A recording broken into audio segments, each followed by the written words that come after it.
விழுப்புரம் மாவட்டம் திண்டிவனத்தில் கல்லூரி மாணவிக்கு பாலியல் தொல்லை அளித்ததாக பேராசிரியரை கைது செய்த போலீசார் அவரை நீதிமன்றத்தில் ஆஜர்படுத்தியிருக்கிறார்கள். முழு விவரங்களோடு இணைகிறார் நமது செய்தியாளர் கோபிநாத். வணக்கம் கோபிநாத், இந்த சம்பவம் தொடர்பான முழு விவரங்கள். விழுப்புரம் மாவட்டம் திண்டிவனத்துல பிரபல கலை கல்லூரி இயங்கி வருது. இந்த கல்லூரியில பாத்தீங்கன்னா திண்டிவனம் சுற்று வட்டார பகுதிகளில் சுமார் 1000க்கும் மேற்பட்ட மாணவ மாணவிகள் அங்க படிச்சுட்டு இருக்காங்க. இன்றையில முதலாம் ஆண்டு மாணவி, அந்த திண்டிவனம் பகுதி சேர்ந்த முதலாம் ஆண்டு மாணவி பொருளாதார பிரிவு படிக்கிறாங்க. இவங்க பாத்தீங்கன்னா அந்த கல்லூரியில படிச்சுட்டு இருக்காங்க.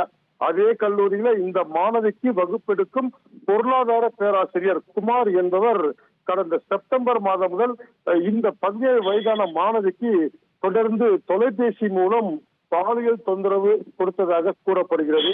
இந்த மாணவி பாத்தீங்கன்னா தொடர்ந்து பேராசிரியர் தப்பிச்சுக்கிறதுக்கு நிறைய விஷயங்களை கையாண்டிருக்காங்க, நிறைய அவாய்டும் பண்ணியிருக்காங்க.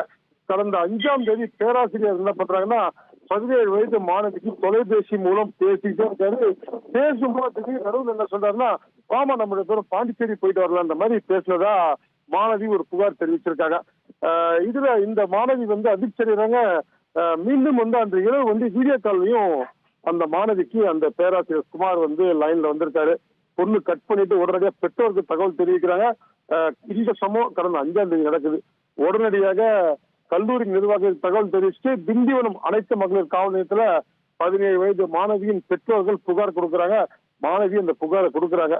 இதன் அடிப்படையில காவல்துறை தீவிர விசாரணை மேற்கொண்டு தற்பொழுது பேராசிரியர் பொருளாதார பேராசிரியர் குமாரை கைது செய்து விழுப்புரம் போக்சோ நீதிமன்றத்தில் தற்போது நீதிபதி வினோதா முன்பு தற்போது ஆஜர்படுத்திருக்காங்க.